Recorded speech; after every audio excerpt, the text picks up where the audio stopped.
जय हिंद साथियों।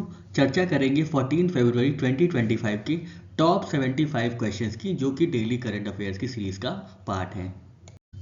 First question है, what is the primary objective of PM Surya Ghar Muft बिजली योजना।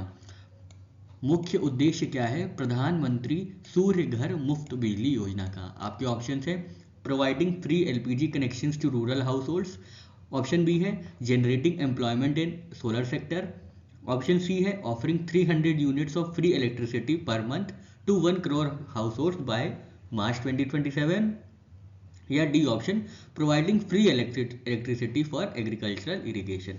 तो इसका सही आंसर है ऑप्शन सी।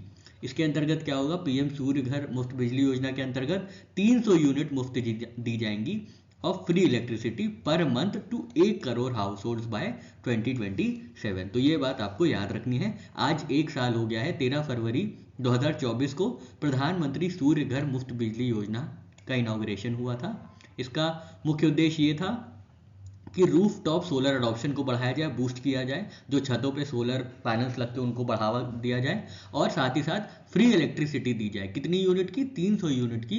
कितने लोगों को, 1 करोड़ लोगों को। कब तक, 2027 मार्च तक। ठीक है, तो ये बात आपको याद रखनी है पीएम सूर्य घर मुफ्त बिजली योजना के अंतर्गत। नेक्स्ट क्वेश्चन है, what is the total budget allocation for the scheme. Total budget कितना आवंटित किया गया है स्कीम के लिए, जो हमने देखा प्रधानमंत्री सूर्य घर मुफ्त बिजली योजना का। तो आपको बताना है टोटल बजट राशि जो है कितनी आवंटित की गई है इस स्कीम के अंदर। आपके ऑप्शन है A 50,000 crore, option B 75,021 crore, option C है 1 लाख करोड़, और ऑप्शन डी है 60,500 करोड़।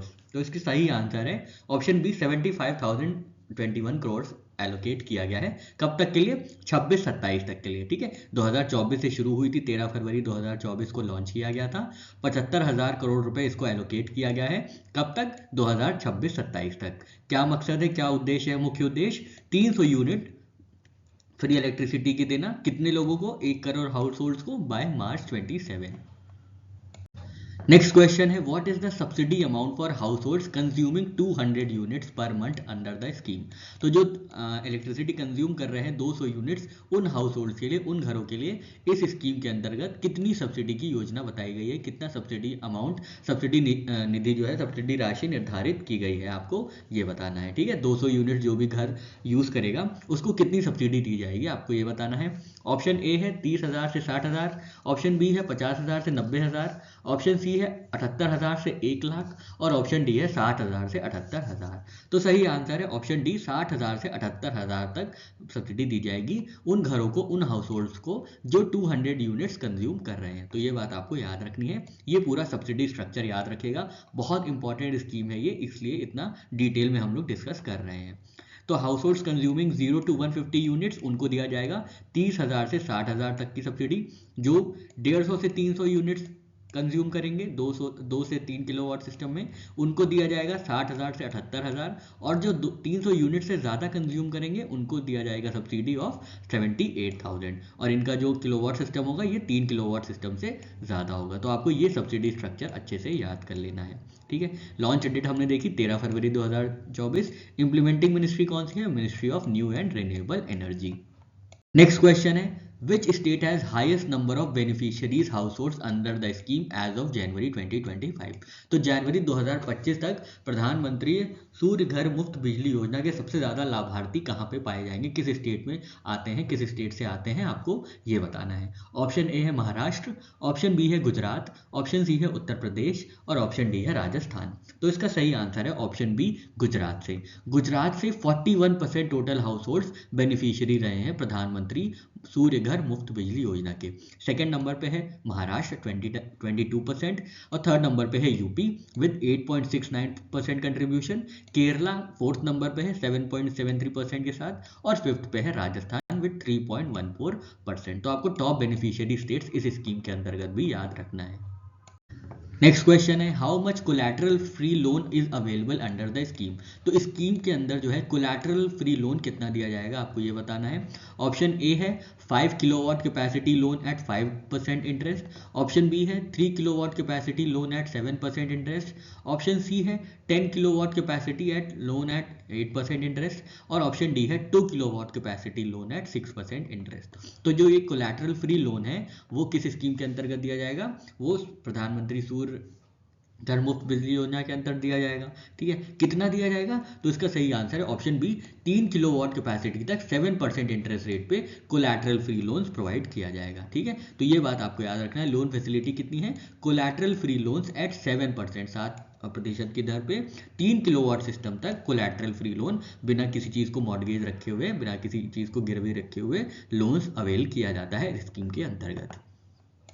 नेक्स्ट क्वेश्चन है, how much solar capacity is expected to be added under the scheme.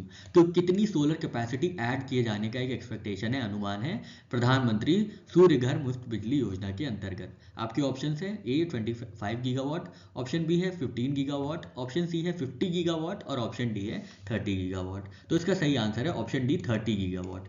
तो 2027 तक ये टारगेट किया गया है कि सोलर कैपेसिटी का जो एक्सपेंशन होगा उसमें 30 गीगावाट तक जो है ऐड कर लिया जाएगा। सोलर कैपेसिटी इंडिया में 30 गीगावाट तक ऐड हो जाएगी, तो ये बात आपको याद रखनी है। नेक्स्ट क्वेश्चन है, as of January 27, 2025 how many households have installed solar panels under the scheme. तो कितने घरों में सोलर पैनल्स लग चुके हैं 27 जनवरी 2025 तक प्रधानमंत्री सूर्य घर मुफ्त बिजली योजना के अंतर्गत। आपके ऑप्शन है, option A 6.5 lakh, option B 7.2 lakh, option C 8.46 lakh और ऑप्शन डी 9.8 लाख। तो सही आंसर है ऑप्शन सी 8.46 लाख जो है इनके घर, इतने घरों में सोलर पैनल्स इंस्टॉल हो चुके हैं इस स्कीम के अंतर्गत। तो ये बात आपको याद रखनी है कि कितने पैनल्स लग गए हैं, कितने घरों में पैनल्स लग गए हैं। तो ये 8.46 लाख हाउस होल्ड्स में 8.46 लाख हाउस होल्ड्स में सोलर पैनल्स को इंस्टॉल किया गया है as of January 2025। Next question है, which companies have signed partnership for the production of LWS laser warning system in India. तो laser warning system in India के लिए किन दो कंपनीज ने आपस में पार्टनरशिप की है, आपको ये बताना है। ऑप्शन ए है Boeing and DRDO, option B है Dassault Aviation and Tata advance system, option C है लॉकहीड मार्टिन और Bharat Electronics Limited, option D है साब और हिंदुस्तान एरोनॉटिक्स लिमिटेड। तो सही आंसर है ऑप्शन डी, साब और हिंदुस्तान एरोनॉटिक्स लिमिटेड ने 13 फरवरी को पार्टनरशिप साइन की है। किस चीज के लिए, electronic warfare laser warning system 310 के लिए, जो कि मैन्युफैक्चर किया जाएगा इंडिया में। ठीक है, तो मैन्युफैक्चर किया जाएगा electronic warfare laser warning system 310 in India, जिसके अंतर्गत क्या होगा, maintenance transfer of technology transfer की जाएगी हिंदुस्तान एरोनॉटिक्स लिमिटेड को। कौन ट्रांसफर करेगा, तो ये साब है, ये स्वीडन की कंपनी है। याद रखना है साब कहाँ की कंपनी है, स्वीडन की कंपनी है। क्या आप बता सकते हैं बोइंग कहाँ की कंपनी है, दसॉ एविएशन कहाँ की कंपनी है और लॉकहीड मार्टिन कहाँ की कंपनी है। अगर आप बता लेंगे तो बहुत बेहतरीन बात है, आपको हमारी तरफ से पहले से ही ऑल द बेस्ट। आपका सिलेक्शन, आप अपने सिलेक्शन की ओर बढ़ रहे हैं अच्छे तरीके से। बढ़ते हैं आगे। नेक्स्ट क्वेश्चन है, what is the bilateral trade target set by India and US for 2030। तो आपको पता होगा अभी हाल में ही प्रधानमंत्री नरेंद्र मोदी जी, भारत के जो प्रधानमंत्री हैं, वो अपनी यूनाइटेड स्टेट्स की यात्रा पे हैं, अमेरिका की यात्रा पे हैं। तो आज ही इंडिया और यूएस ने नया ट्रेड टारगेट सेट किया है। तो आपको बताना है वो ट्रेड टारगेट कितना है, कितना अचीव करना है बाय 2030 तक। तो option A $300 billion, option B $1 trillion, option C $500 billion और ऑप्शन डी $750 बिलियन। तो सही आंसर है ऑप्शन सी, $500 बिलियन का जो ट्रेड टारगेट है ये सेट किया गया है बाय 2030। तो ये डबल ट्रेड करना है टू 500 बिलियन बाय 2030। तो यहाँ पे आप ये देख लीजिए, मीगा प्लस मागा। मीगा क्या होता है, मेक इंडिया ग्रेट अगेन, और मागा क्या है, मेक अमेरिका ग्रेट अगेन। इन दोनों को मिला के प्रधानमंत्री मोदी जी ने कहा है ये मेगा पार्टनरशिप होगी। ठीक है, तो ये प्रधानमंत्री मोदी जी ने अपनी यूएस विजिट में मेगा पार्टनरशिप के बारे में बताया है। ये किसको मिला के बनती है, ये मीगा, जिसका मतलब है make in India great again, make in India great again, और मागा मेक अमेरिका ग्रेट अगेन। इन दोनों को मिलके इंडिया और यूएस की मेगा पार्टनरशिप फॉर्म होती है, और इसी के अंतर्गत ट्रेड को डबल करने की बात कही गई है बाय 2030। कितना, $500 बिलियन। नेक्स्ट क्वेश्चन है what major military deal was finalised between India and US during the visit. तो प्रधानमंत्री मोदी जी की यात्रा पे कौन सी एक मेजर मिलिट्री डील थी जो कि साइन हुई है इंडिया और यूएस के बीच में। ऑप्शंस हैं India agreed to buy nuclear submarines, option B US agreed to sell F-35 stealth fighter jets to India, option C India will manufacture its own advanced drones with US technology, option D US will supply aircraft carriers to India. सही answer है option B, US ने agree कर दिया है कि F-35 stealth fighter jet जो है India को भेजे जाएंगे। ठीक है, तो ये बात आपको याद रखनी है, sale of F-35 stealth fighter jets to India. Trade कितना है $500 बिलियन बाय 2030। नेक्स्ट क्वेश्चन है what key defence initiative was agreed upon for long term collaboration. तो इंडिया और यूएस के बीच लॉन्ग टर्म कोलैबोरेशन के लिए कौन सा एक की डिफेंस इनिशिएटिव भी साइन किया गया है।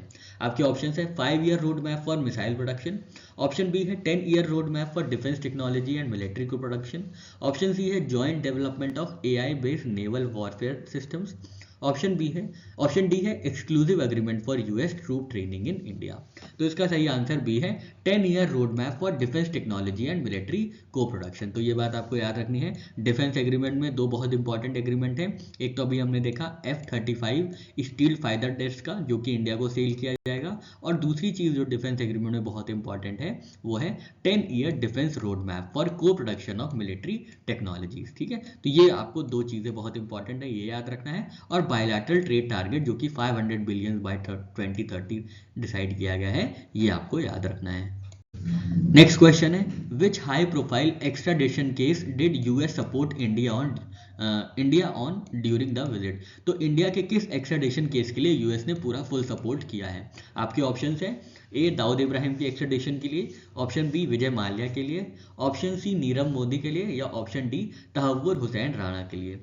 तो इसका सही आंसर है ऑप्शन डी तहव्वुर हुसैन राणा। तहव्वुर हुसैन राणा कौन है, तो ये इनका इन्वॉल्वमेंट था 2008 के मुंबई अटैक में। डेविड हेडली के साथ इन्होंने मिलके तहव्वुर राणा ने क्या किया था, 2008 के मुंबई अटैक को प्लान किया था। तो ये बात आपको याद रखनी है कि यूएस ने अब अप्रूव किया है तहव्वुर हुसैन राणा का एक्स्ट्राडिशन। अब जो 26/11 जो जिनको मुंबई अटैक्स बोला जाता है, 26 नवंबर 2008 को हुआ था, उनके जो भी मुजरिम हैं उनको अच्छे से यहाँ पे सजा दी जाएगी। तो ये एक्स्ट्राडिशन केस अप्रूव कर दिया गया है यूएस द्वारा। आपको याद रखना है तहव्वुर हुसैन राणा का। नेक्स्ट क्वेश्चन है Pandit Prabhakar Karekar was renowned exponent of which musical genre.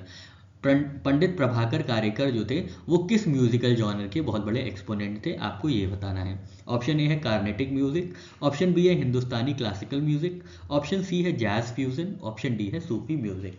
सही आंसर है option B Hindustan classical music. तो प्रभाकर कारेकर जी जो है, पंडित प्रभाकर कारेकर, इनका हाल में ही निधन हुआ है।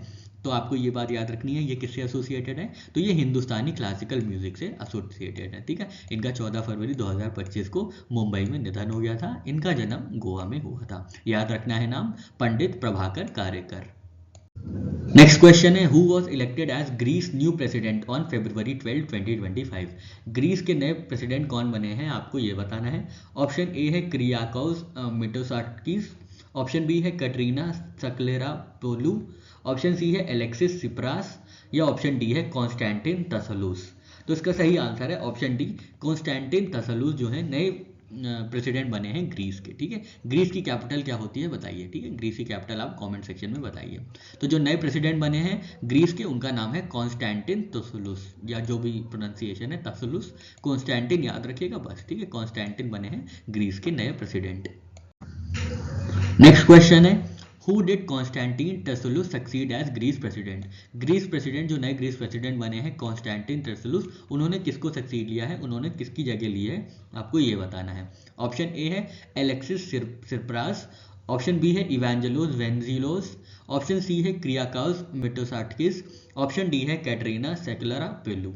तो इसका सही आंसर है ऑप्शन डी लास्ट वाला कैटरीना। ठीक है, कैटरीना को सक्सीड किया है कॉन्स्टेंटिन ने ग्रीस प्रेसिडेंट बनने के लिए। ठीक है, तो ये बात आप याद रखिएगा।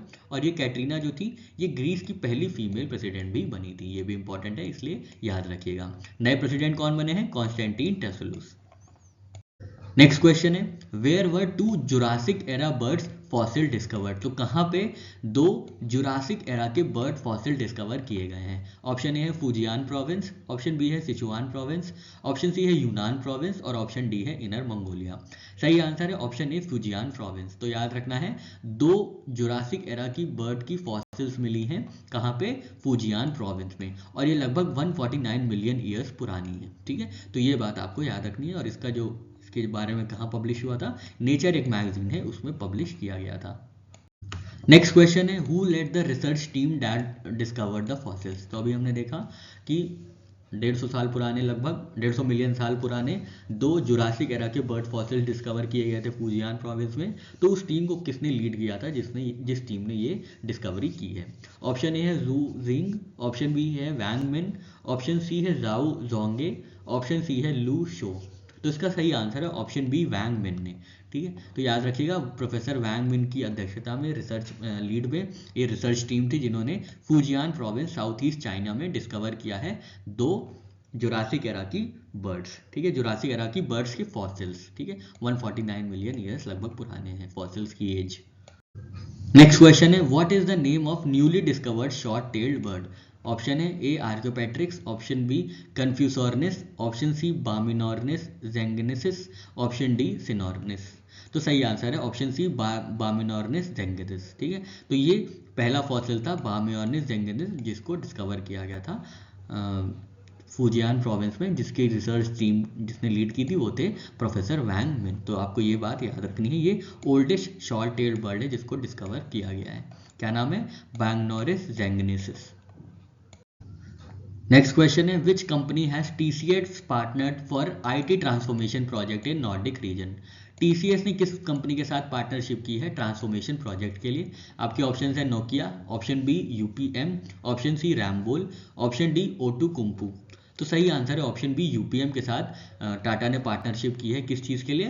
ट्रांसफॉर्मेशन प्रोजेक्ट के लिए। इसमें क्लाउड एडॉप्शन की बात होगी, वर्क प्लेस ट्रांसफॉर्मेशन की बात होगी और ऑपरेशनल मैनेजमेंट की बात होगी।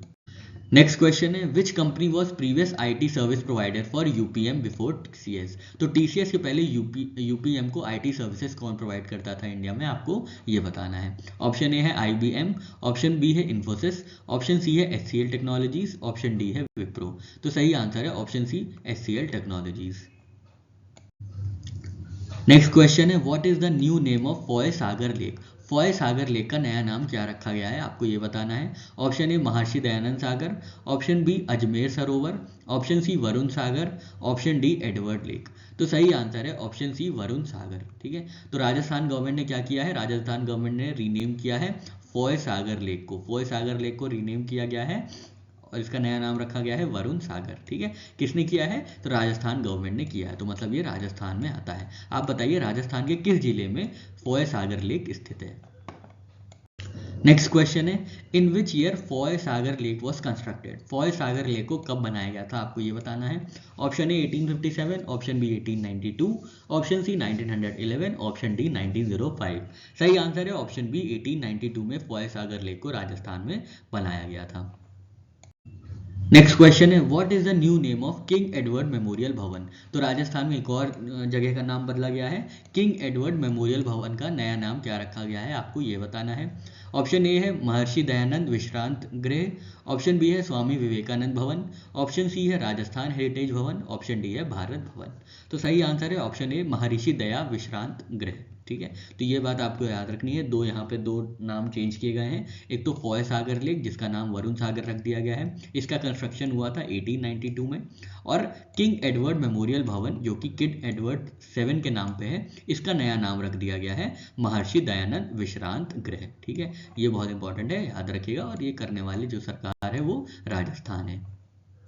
नेक्स्ट क्वेश्चन है विच family topped Bloomberg 2025 list of Asia's richest family? तो ब्लूमबर्ग 2025 में एशिया की कौन सी रिचेस्ट फैमिली है, आपको ये बताना है। ऑप्शन ए है Birla family, option B Ambani family, option C Jindal family, option D Bajaj family. तो सही आंसर है इसका ऑप्शन बी अंबानी फैमिली। ठीक है, अंबानी फैमिली की जो पोजीशन है वो फर्स्ट है एशिया की रिचेस्ट फैमिलीज लिस्ट में, किसके अनुसार? ब्लूमबर्ग 2025 के अनुसार। तो आपको ये बात याद रखनी है। ठीक है, नेक्स्ट क्वेश्चन है how many Indian families are represented in top 20 of Bloomberg 2025 Asia's richest family list. तो एशिया की रिचेस्ट फैमिली लिस्ट में टॉप 20 में कितनी इंडियन फैमिलीज हैं आपको ये बताना है। ऑप्शन ए है 4 इंडियन फैमिलीज, ऑप्शन बी है 5 इंडियन फैमिलीज, ऑप्शन सी है 6 इंडियन फैमिलीज और ऑप्शन डी है 7 इंडियन फैमिलीज। तो सही आंसर है option C 6 Indian families include किया गया है टॉप 20 में ब्लूमबर्ग 2025 की एशिया रिचेस्ट फैमिलीज लिस्ट में। नेक्स्ट क्वेश्चन है which edition of women premier league is schedule to start on February 14, 2025। तो कौन सा संस्करण है वुमेन प्रीमियर लीग का जिसको 14 फरवरी 2025 से खेला जाएगा। ऑप्शन है ए 3rd एडिशन, ऑप्शन बी है 2nd एडिशन, ऑप्शन सी है 4th एडिशन और ऑप्शन डी है 5th एडिशन। सही आंसर है ऑप्शन ए 3rd एडिशन। तो विमेन प्रीमियर लीग का 3rd एडिशन खेला जाएगा 14 फरवरी 2025 से, ये बात आपको याद रखनी है। नेक्स्ट क्वेश्चन है how many venues will host WPL 2025 matches. तो विमेन प्रीमियर लीग के जो मैचेस होंगे वो कितनी जगहों पे खेले जाएंगे आपको ये बताना है। ऑप्शन ए है 3, ऑप्शन बी है 5, ऑप्शन सी है 4, ऑप्शन डी है 6।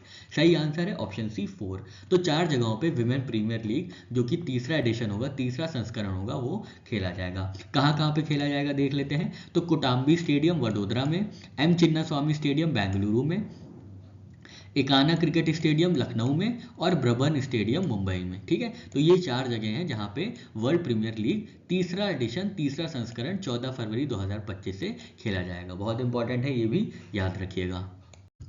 नेक्स्ट क्वेश्चन है विच 2 teams will play opening match of women premier league 2025। तो विमेन प्रीमियर लीग का 2025 का जो शुरुआती मैच होगा, ओपनिंग मैच होगा, वो किसके किसके बीच खेला जाएगा, कौन सी 2 टीम खेलेंगी। ऑप्शन ए है Mumbai Indians versus Delhi Capitals, option B है Royal Challengers Bangalore versus Gujarat Giants, option C है UP Warrior versus Delhi Capitals, option D है Gujarat Giants versus Mumbai Indians. सही आंसर है option B Royal Challengers Bengaluru versus Gujarat Giants. तो ये बात आप याद रखिएगा, पहला जो मैच खेला जाएगा ओपनिंग मैच तीसरा संस्करण विमेन प्रीमियर लीग का, वो RCB मतलब royal Challengers Bangalore versus Gujarat giants के बीच खेला जाएगा। नेक्स्ट क्वेश्चन है who is leading Gujarat giants in women premier league 2025। तो गुजरात जायंट्स की जो वर्ल्ड प्रीमियर लीग की टीम है उस टीम के कैप्टन कौन है आपको ये बताना है। ऑप्शन ए है Ashleigh Gardner, option B Deepti Sharma, option C Smriti Mandhana, option D Harmanpreet Kaur. तो सही आंसर है ऑप्शन ए एशले गार्डनर। तो यहाँ पे आपके सामने वर्ल्ड प्रीमियर लीग की टीम दिए हुआ है और उनके कैप्टन दिए हुए हैं। रॉयल चैलेंजर्स बैंगलोर को लीड करेंगी स्मृति मंधाना, मुंबई इंडियंस को लीड करेंगी हरमनप्रीत कौर, दिल्ली कैपिटल्स को लीड करेंगी मेग लैनिंग, यूपी वॉरियर्स को लीड करेंगी दीप्ति शर्मा और गुजरात जायंट्स को लीड करेंगी एशले गार्डनर। तो ये बहुत इंपॉर्टेंट है क्योंकि आजकल विमेन सेंट्रिक क्वेश्चन ज़्यादा पूछे जा रहे हैं, तो आपको ये याद रखना है। नेक्स्ट क्वेश्चन है who is the first Hindu to lead US intelligence community. अभी हाल में ही इनका अपॉइंटमेंट हुआ है, तो आपको बताना है वो कौन सी पहली हिंदू महिला है जो कि लीड करेंगी यूनाइटेड स्टेट्स की इंटेलिजेंस कम्युनिटी। आपके ऑप्शन है A Tulsi Gabbard, option B Usha Vance, option C Nikki Haley, option D Pratima Lal. तो सही आंसर है ऑप्शन ए तुलसी गबार्ड। ठीक है, यहाँ पे ये बी नहीं होगा, यहाँ पे ये ए होगा। ठीक है, ए जो है यहाँ पे आंसर वो होगा, ये इसको आप ए कर लीजिए। तो तुलसी गबार्ड जो है इनको अपॉइंट किया गया है यूनाइटेड स्टेट्स में as director of national intelligence. ये कौन से पद पे नियुक्त की गई हैं, तो डायरेक्टर ऑफ नेशनल इंटेलिजेंस के पद पे तुलसी गबार्ड जी को अपॉइंट किया गया है, नियुक्त किया गया है। ये पहली हिंदू महिला होंगी जो कि लीड करेंगी US इंटेलिजेंस कम्युनिटी को। ठीक है, and second women in history to be confirmed as DNI director of national intelligence. ठीक है, तो ये बात भी याद रखिएगा। और ये दूसरी महिला होंगी इतिहास में जो कि यूनाइटेड स्टेट्स की इंटेलिजेंस सर्विसेज लीड करेंगी। ठीक है, तो ये दोनों ही बातें बहुत ही महत्वपूर्ण हैं, आप याद रखिएगा। नेक्स्ट क्वेश्चन है how many US intelligence agencies does Tulsi Gabbard oversee as DNI।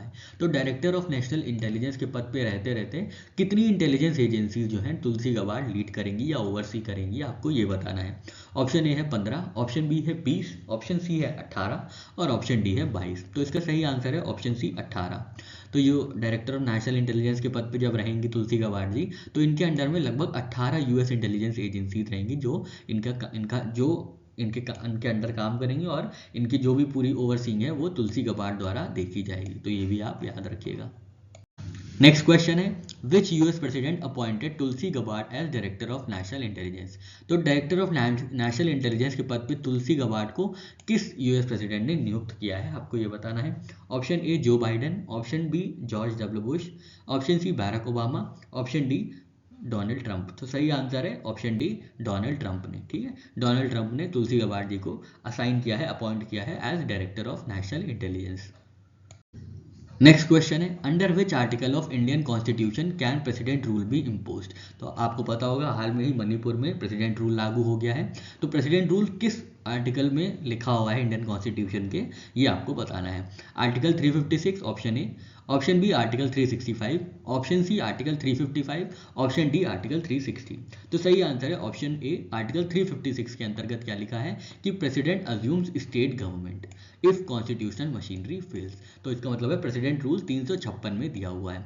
355 article में क्या दिया है, यूनियन की रिस्पॉन्सिबिलिटी है स्टेट्स को प्रोटेक्ट करना एक्सटर्नल एग्रेशन से, किसी भी तरीके के बाहरी आक्रमण से और इंटरनल डिस्टर्बेंसेस। ठीक है, आंतरिक डिस्टर्बेंसेस से और बाहर एग्रेशन से, दोनों को ही स्टेट यूनियन की रिस्पॉन्सिबिलिटी है स्टेट को प्रोटेक्ट करना। ये आर्टिकल 355 में लिखा है।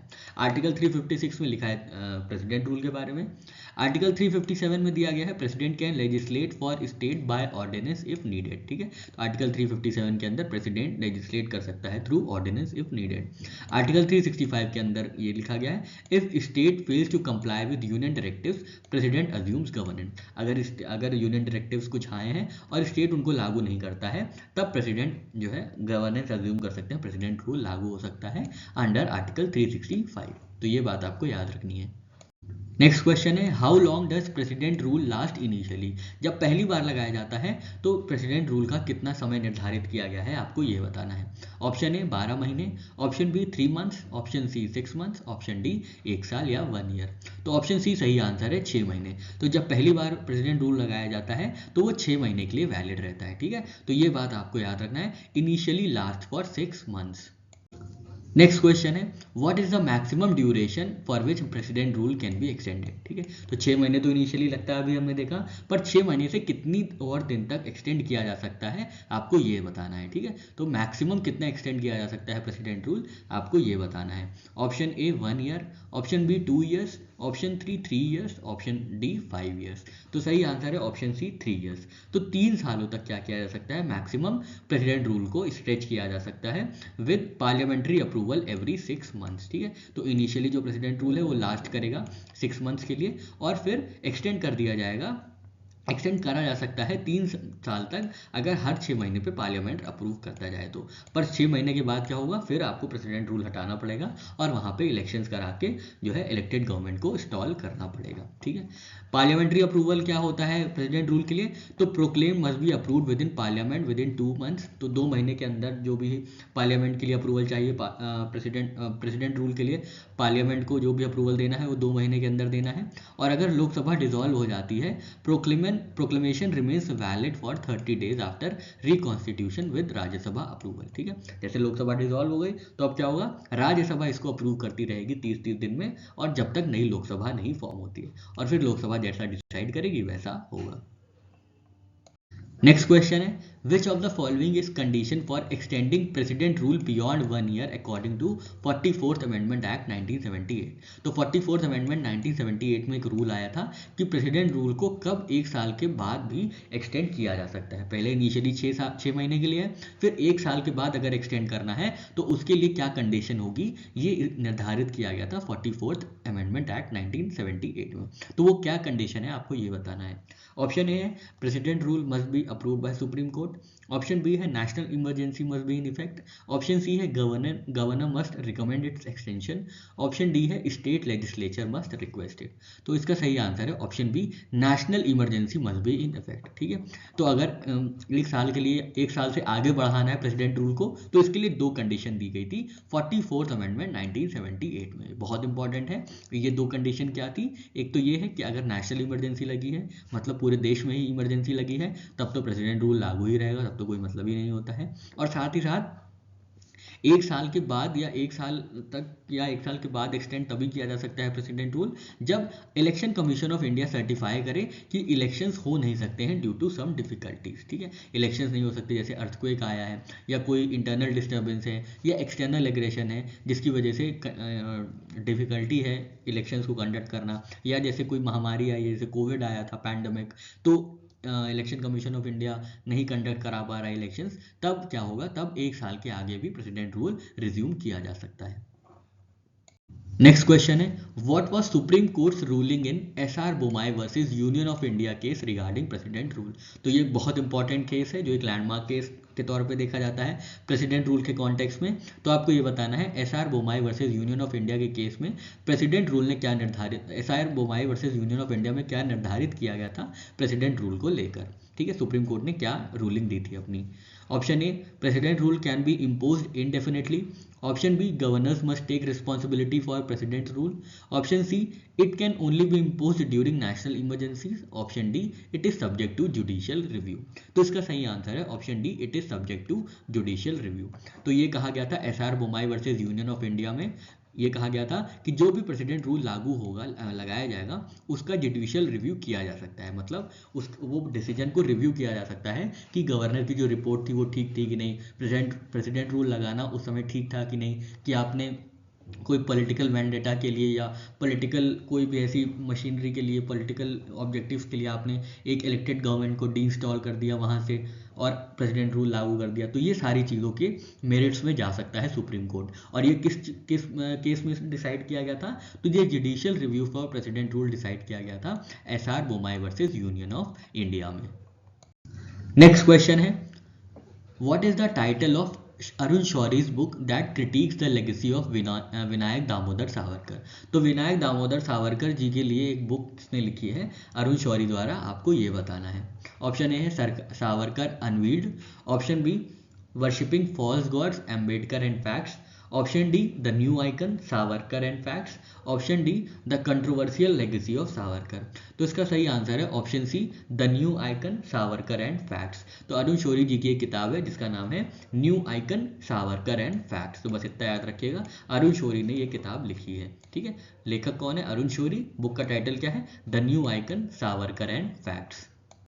नेक्स्ट क्वेश्चन है what prestigious award will Rakesh Roshan receive at IIFA 2025। तो आईफा 2025 में राकेश रोशन को कौन से एक प्रेस्टिजियस अवार्ड से सम्मानित किया जाएगा, आपको बताना है। Option A, best director award. Option B, best actor award. Option C, lifetime achievement award. Option D, outstanding achievement in Indian cinema. तो इसका सही आंसर है option D, outstanding achievement in Indian cinema के सम्मान से सम्मानित किया जाएगा राकेश रोशन जी को आईफा अवार्ड 2025 में। नेक्स्ट क्वेश्चन है आईफा 2025 कहाँ पे आयोजित किया जाएगा, where will IIFA 2025 be held. Option है Mumbai Maharashtra. Option B, Jaipur Rajasthan. Option C, New Delhi. Option D, Bengaluru Karnataka. सही आंसर है ऑप्शन बी, जयपुर राजस्थान में आईफा 2025 को 8 मार्च से 9 मार्च 2025 के बीच में आयोजित किया जाएगा, जिसमें राकेश रोशन जी को outstanding achievement in Indian cinema का अवार्ड दिया जाएगा। नेक्स्ट क्वेश्चन है आईफा को होस्ट कौन करेगा, बताना है आपको। Who will host the main event of IIFA 2025। Option है Karan Johar and Deepika Padukone. Option B है Vijay Varma and Abhishek Banerjee. Option C है Kartik Aaryan and Karan Johar. Option D है अपार शक्ति खुराना एंड कार्तिक आर्यन। सही आंसर है option C, Kartik Aaryan and Karan Johar. तो ये याद रखिएगा, ये मेन इवेंट जो होस्ट करेंगे आईफा 2025 वो कार्तिक आर्यन और करण जौहर होंगे। नेक्स्ट क्वेश्चन है which conference in India is hosting for the first time in 2025।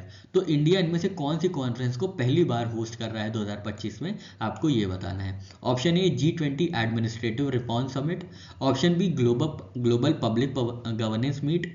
Option C, international civil services conference. Option D, IIAS DARPG India conference. तो सही आंसर है option D, IIAS DARPG conference जो है India में पहली बार host की जा रही है। India host first ever international conference on governance, जिसका नाम है कॉन्फ्रेंस का IIAS DARPG India conference 2025। Next question है what is the theme of IIAS DRPG India conference 2025? Option है A transforming bureaucracy from the digital age, option B global governance and economic reforms, option C next generation administrative reforms, empowering citizens and reaching the last mile, option D building a sustainable bureaucratic framework. Option C सही answer है, next generation administrative reforms and empowering citizens reaching the last mile जो है theme है किसकी, IIAS DRPG Indian conference 2025 की, जो कि India पहली बार होस्ट करेगा। ऑर्गेनाइजर कौन है, international institute of administrative sciences और department of administrative reforms and public grievances government of India. Theme क्या है, next generation administrative reforms, empowering citizens and reaching the last mile. Next question है who inaugurated IIAS DRPG Indian conference 2025? Option A Amit Shah, option B Nirmala Sitharaman, option C doctor Jitendra Singh, option D doctor S Jaishankar. सही answer है option C, doctor Jitendra Singh ने IIAS DRPG conference का inauguration किया, अनावरण किया है नई दिल्ली इंडिया में 10 फरवरी से 14 फरवरी 2025 तक ये आयोजित किया गया था।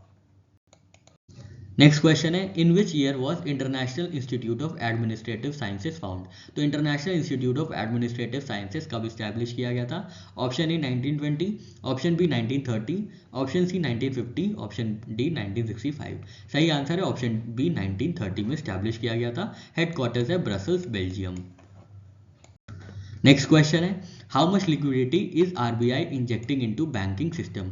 आपको बताना है कितनी लिक्विडिटी RBI इंजेक्ट करेगा बैंकिंग सिस्टम में। ऑप्शन ए है 1.5 लाख करोड़, ऑप्शन बी है 3.5 लाख करोड़, ऑप्शन सी है 2.5 लाख करोड़ और ऑप्शन डी है 4.04 लाख करोड़। सही आंसर है ऑप्शन सी 2.5 लाख करोड़ जो है RBI इंजेक्ट करेगा किसमें, बैंकिंग लिक्विडिटी को स्ट्रेंथन करने, मतलब बैंकों के पास इतने पैसे दिए जाएंगे 2.5 लाख करोड़ के थ्रू RBI, जिससे क्या होगा बैंकों के पास ज़्यादा पैसा रहेगा तो ज़्यादा लेंडिंग होगी, ज़्यादा इकोनॉमिक एक्टिविटी होगी और मल्टीप्लायर इफेक्ट होते होते वो कॉन्सिक्वेंटली क्या होगा, इकोनॉमिक ग्रोथ होगी। नेक्स्ट क्वेश्चन है what mechanism is being used by RBI to inject liquidity? तो RBI बस ऐसे थोड़ा ना जाके बैंकों को पैसा देता है कि हर बैंक SBI गया तो वहाँ पे 1 करोड़ रुपए दे दिए, फिर पंजाब नेशनल बैंक में RBI के गवर्नर पहुंचे और उन्होंने 2 करोड़ रुपए दे दिए, फिर कहीं इंडियन ओवरसीज बैंक में पहुंचे 5 करोड़ का चेक साइन कर दिया। ऐसे नहीं होता है, कुछ मैकेनिज्म्स होते हैं। तो आपको ये बताना है कि कौन सा मैकेनिज्म यूज करके RBI जो है इंजेक्ट करेंगी बैंक लिक्विडिटी के लिए, बैंकिंग लिक्विडिटी को स्ट्रेंथन करने के लिए। तो आपको ये बताना है कौन सा मैकेनिज्म यूज किया जाएगा। ऑप्शन ए है open market operations, option B है variable repo rate options, option C है cash reserve ratio adjustments, option D है लॉन्ग टर्म रेपो ऑपरेशंस। तो इसका सही आंसर है option B variable rate repo options. तो वेरिएबल रेपो रेट ऑप्शंस को use करके क्या किया जाएगा, 2.5 lakh crore strengthen banking liquidity को स्ट्रेंथन करने के लिए इंजेक्ट किए जाएंगे RBI द्वारा। नेक्स्ट क्वेश्चन है why is RBI injecting liquidity into banking system?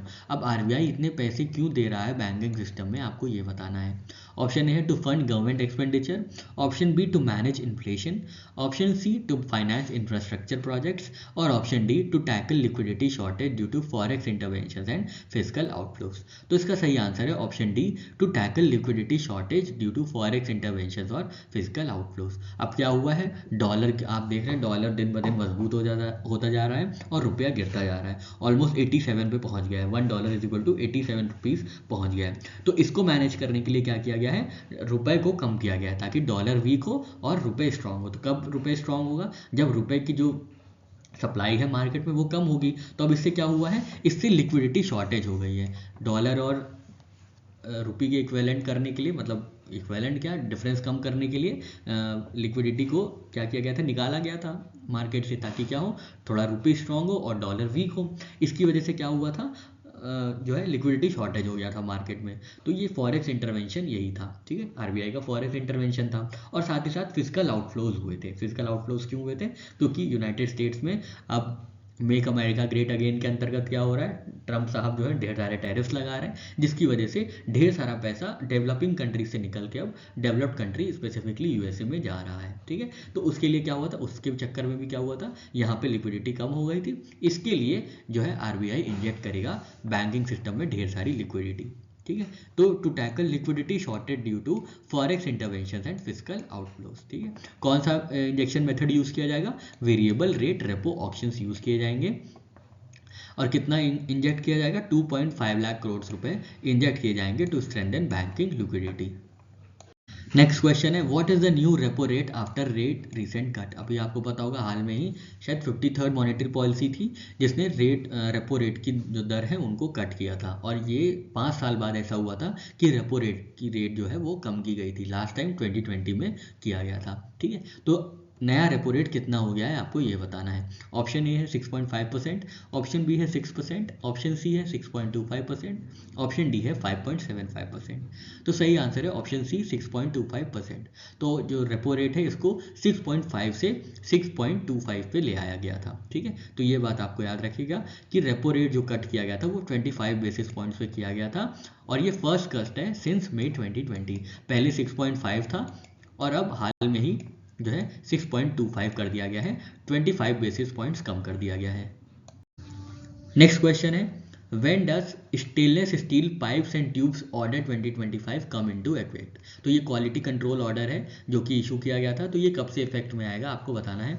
Option A February 10, 2025, option B June 1, 2025, option C August 1, 2025 और option D January 1, 2026।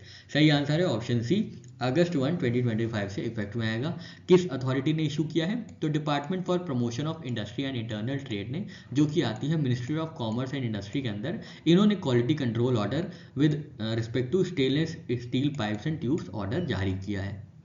Next question है what is mandatory for stainless steel seamless pipes and tubes for general service under quality control order 2025। तो क्या एक mandatory condition है quality control order के अंतर्गत जो कि स्टेनलेस स्टील पाइप्स और ट्यूब्स में होनी चाहिए? ऑप्शन ए है FSSAI का सर्टिफिकेशन होना चाहिए, ऑप्शन बी हॉलमार्क सर्टिफिकेशन होना चाहिए, ऑप्शन सी BIS मार्क होना चाहिए और ऑप्शन डी QR कोड होना चाहिए फ्रॉम द मैन्युफैक्चरर।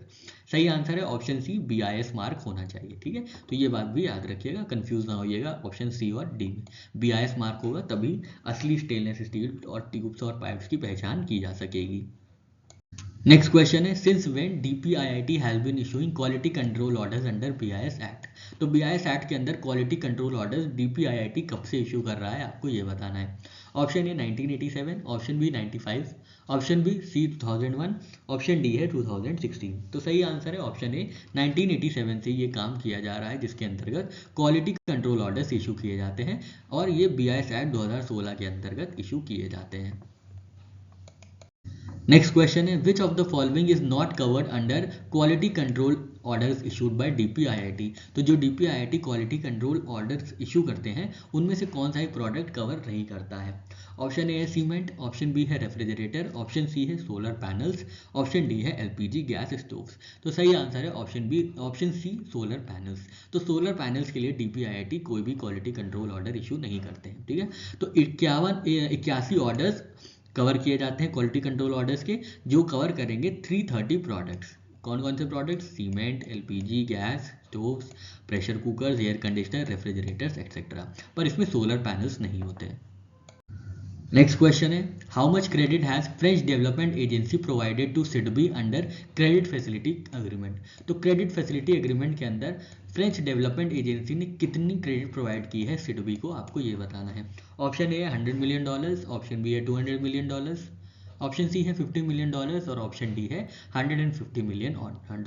तो सही आंसर है ऑप्शन ए $100 मिलियन जो है सिडबी को प्रोवाइड किए गए हैं by French development agency under the agreement credit facility agreement. कितना अमाउंट है? $100 मिलियन का अमाउंट है। नेक्स्ट क्वेश्चन है where was agreement between SIDBI and AFD signed. तो सिडबी और फ्रेंच डेवलपमेंट एजेंसी की जो एग्रीमेंट हुआ था ये कहाँ पे साइन हुआ था आपको ये बताना है। Option A New Delhi, option B है पेरिस, ऑप्शन सी है लखनऊ, ऑप्शन डी है मुंबई। तो ये जो एग्रीमेंट साइन हुआ था ये लखनऊ में साइन हुआ था क्योंकि सिडबी का हेडक्वार्टर्स लखनऊ में है, ठीक है। तो ये बात आपको याद रखनी, लखनऊ में $100 मिलियन के लिए क्रेडिट फैसिलिटी एग्रीमेंट के अंदर सिडबी और फ्रेंच डेवलपमेंट एजेंसी के बीच ये साइन किया गया था। नेक्स्ट क्वेश्चन है what is the primary objective of SIDBI AFD agreement. तो सिडबी और फ्रेंच डेवलपमेंट एजेंसी के अंतर्गत जो साइन हुआ है एग्रीमेंट उसका ऑब्जेक्टिव क्या है? तो ऑप्शन ए है to promote MSME exports. Option B है support green finance and transition to low carbon economy. Option C है fund large scale industrial projects. Option D है provide financial support to agriculture sectors. तो सही answer है option B, support green finance and low carbon economy. ठीक है, तो ये बात आपको याद रखनी है कि ग्रीन कार्बन के लिए, लो कार्बन इकोनॉमी के लिए और ग्रीन फाइनेंस के लिए सिडबी और फ्रेंच डेवलपमेंट एजेंसी ने पार्टनरशिप साइन की है, जिसके अंतर्गत $100 मिलियन दिया जा रहा है क्रेडिट फैसिलिटी एग्रीमेंट यूज करते हुए सिडबी को। नेक्स्ट क्वेश्चन है which financial institutions received RBI approval to offer credit lines on UPI. UPI की तर्ज पे क्रेडिट लाइंस ऑफर करने के लिए जो अप्रूवल मिला है वो किन फाइनेंशियल इंस्टीट्यूशंस को मिला है आरबीआई द्वारा, आपको ये बताना है। ऑप्शन ए है small finance banks. Option B है पेमेंट बैंक्स। ऑप्शन सी है regional rural banks. Option D है फॉरेन बैंक्स। तो सही आंसर है option A, small finance banks को आरबीआई ने अप्रूव किया है कि वो क्रेडिट ऑफर कर सकते हैं on the lines of UPI. ठीक है, यूपीआई की तरह अब ये क्रेडिट ऑफर कर सकते हैं कौन, स्मॉल फाइनेंस बैंक्स। तो ये बात आपको याद रखनी है। ठीक है, रिजर्व बैंक ऑफ इंडिया ने ये रेगुलेट किया है, अप्रूव किया है। 12 फरवरी 2025 से ये इफेक्टिव होगा। ठीक है, नेक्स्ट क्वेश्चन है what was the status of pre sanction credit lines on UPI before 2025। तो pre sanction credit lines UPI के तर्ज पे फरवरी 2025 पहले कौन लोग यूज कर सकते थे, कौन फाइनेंशियल एंटिटी यूज कर सकते थे, आपको ये बताना है। It was available for all banks, option A. Option B not available at all. Option C only available at foreign banks. Option D limited to commercial banks. तो स्मॉल फाइनेंस बैंक से पहले जो यूपीआई के तर्ज पे credit lines provide की जाती थी उनको इसकी फैसिलिटी सिर्फ कमर्शियल बैंक्स को मिली थी। ठीक है, याद रखना है कि इससे पहले जो है सिर्फ कमर्शियल बैंक्स जो है यूज कर सकते थे pre sanction credit lines through UPI. तो ये बात आपको याद रखनी है। नेक्स्ट क्वेश्चन है as of April 2024 how many small finance banks are operating in India. तो कितने स्मॉल फाइनेंस बैंक्स ऑपरेट कर रहे हैं अप्रैल 2024 तक, आपको ये बताना है। ऑप्शन ए है 10, ऑप्शन बी है 11, ऑप्शन सी 12, ऑप्शन डी है 13। तो सही आंसर है ऑप्शन बी 11। तो इंडिया में अभी तक स्मॉल फाइनेंस बैंक जो है वो 11 है। 2024 तक 12 थे, लेकिन फिर आरबीआई ने अप्रूव कर दिया था फिनकेयर एसएफबी मर्जर और एयू स्मॉल फाइनेंस बैंक का, जिसके साथ क्या हुआ था, जिसके तरीके से क्या हुआ था 11 स्मॉल फाइनेंस बैंक्स ऑपरेट करते हैं अब इंडिया में। नेक्स्ट क्वेश्चन है who was elected as new prime minister of Vanuatu in February 2025। फरवरी 2025 में नए प्रधानमंत्री कौन नियुक्त किए गए हैं वनवातु के। ऑप्शन ए है जोथम नापट। ऑप्शन बी है इस्माइल कलसाकाऊ। ऑप्शन सी है बॉब लॉन्गमैन। ऑप्शन डी है शैलेट सलवाय। तो इसका सही आंसर है ऑप्शन ए जोथन नापट। जोथन नापट बने हैं नए प्राइम मिनिस्टर वनवातु के, याद रखेगा जोथम नापट कहाँ के, वनवातु के नए प्राइम मिनिस्टर। नेक्स्ट क्वेश्चन है Jotham Napat is which prime minister of Vanuatu in the last 4 years. तो वनवातु के जोथम नापट कौन से नंबर के प्रधानमंत्री बने हैं पिछले 4 सालों में, आपको ये बताना है। Option A second, option B third, option C fourth, option D fifth. तो सही आंसर है option C fifth. Option D fifth सही आंसर है। तो इसका सही आंसर है फिफ्थ। तो ये फिफ्थ पीएम बने हैं पिछले 4 सालों में वनवातु के, जोथम नापट, याद रखिएगा। वनवातु की चर्चा करें तो इसकी जो कैपिटल है यह है पोर्ट विला, करेंसी है वनवातु वातु, लैंग्वेजेस हैं बिस्लामा, इंग्लिश और फ्रेंच, याद रखिएगा। बिस्लामा यहाँ की मेन लैंग्वेज है वनवातु की।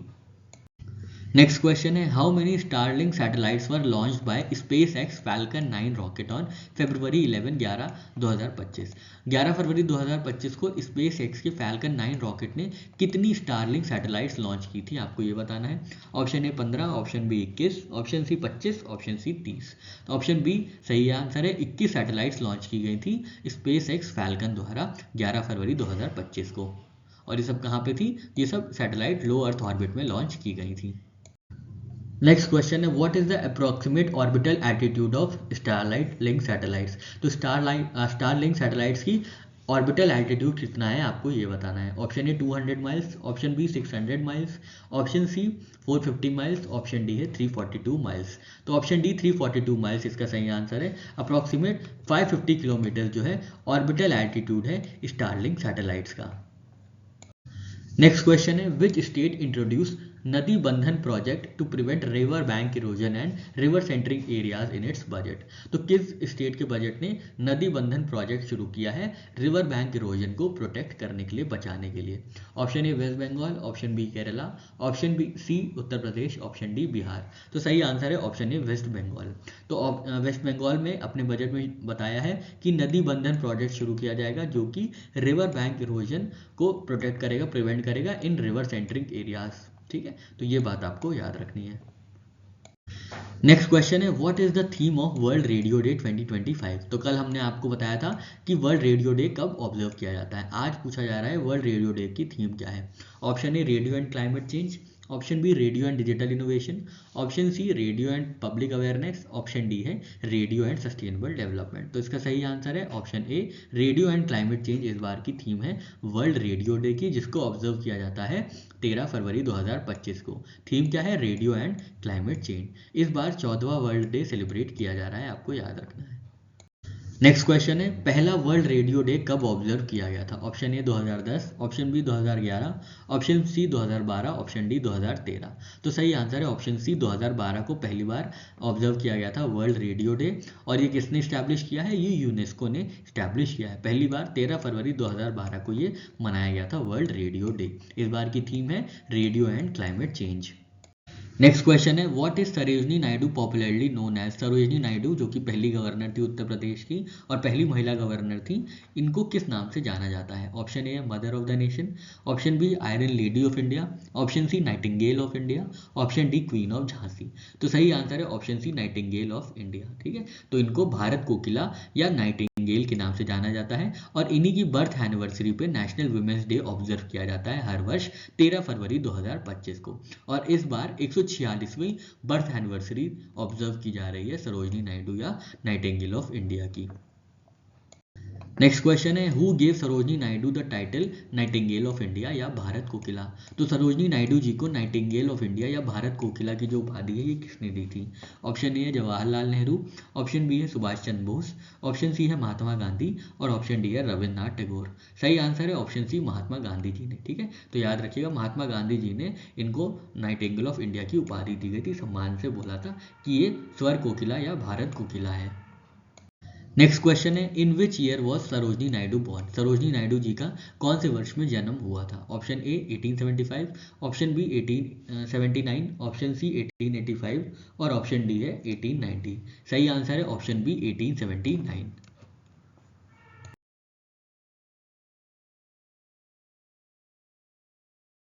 नेक्स्ट क्वेश्चन है सरोजिनी नायडू को founded women India association with other leader.